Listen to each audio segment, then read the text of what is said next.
ବିଜୁଳି ଖୁଣ୍ଟ ତଳେ ରାସ୍ତା ଉପରେ ଚାଲିଛି ଶହ ଶହ ଲୋକଙ୍କ ଚିକିତ୍ସା। ଏପରିକି ଗଛରେ ଲାଗିଛି ସାଲାଇନ୍ ବୋଟଲ, ଆଉ ତଳେ ରହିଛନ୍ତି ରୋଗୀ।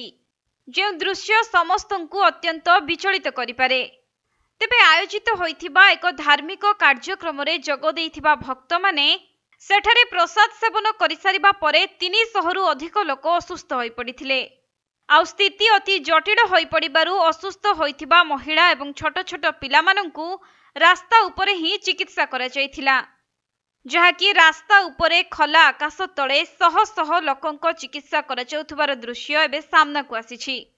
ମିଳିଥିବା ସୂଚନା ଅନୁଯାୟୀ ମହାରାଷ୍ଟ୍ରର ବୁଲଧାନାରେ ଆୟୋଜିତ ସାପ୍ତାହିକ ଧାର୍ମିକ କାର୍ଯ୍ୟକ୍ରମର ଗତକାଲି ଉଦ୍ଯାପନୀ ଉତ୍ସବ ଥିଲା ଏବଂ ଶେଷ ଦିନରେ ଶ୍ରଦ୍ଧାଳୁଙ୍କ ପାଇଁ ଭୋଗର ବ୍ୟବସ୍ଥା ହୋଇଥିଲା।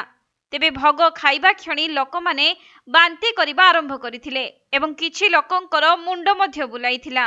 ତେଣୁ ଲୋକମାନେ ଅସୁସ୍ଥ ହେଉଥିବାରୁ ସେମାନଙ୍କୁ ତୁରନ୍ତ ହସ୍ପିଟାଲ ନିଆଯାଇଥିଲା।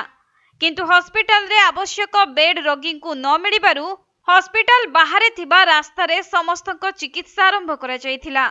ଏପରିକି ରୋଗୀଙ୍କୁ ଦିଆଯାଇଥିବା ସାଲାଇନ୍କୁ ଗଛରେ ଟଙ୍ଗା ଯାଇଥିଲା। ସମସ୍ତେ ତଳେ ଧାଡ଼ି ହୋଇ ଶୋଇଥିବା ବେଳେ ସେମାନଙ୍କର ଚିକିତ୍ସା ଚାଲିଥିବା ଭିଡିଓ ସାମ୍ନାକୁ ଆସିଛି।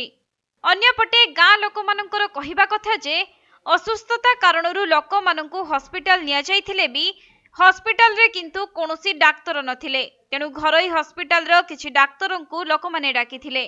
ଆଉ ଘରୋଇ ହସ୍ପିଟାଲର ଡାକ୍ତରମାନେ ତୁରନ୍ତ ଘଟଣାସ୍ଥଳରେ ପହଞ୍ଚି ରୋଗୀ ସେବା ଆରମ୍ଭ କରିଥିଲେ। ତେବେ ଅସୁସ୍ଥ ହୋଇପଡ଼ିଥିବା 300ରୁ ଅଧିକ ଲୋକଙ୍କ ମଧ୍ୟରୁ 30 ଜଣଙ୍କ ଅବସ୍ଥା ସଙ୍କଟାପନ୍ନ ଥିବା ଜଣାପଡ଼ିଛି।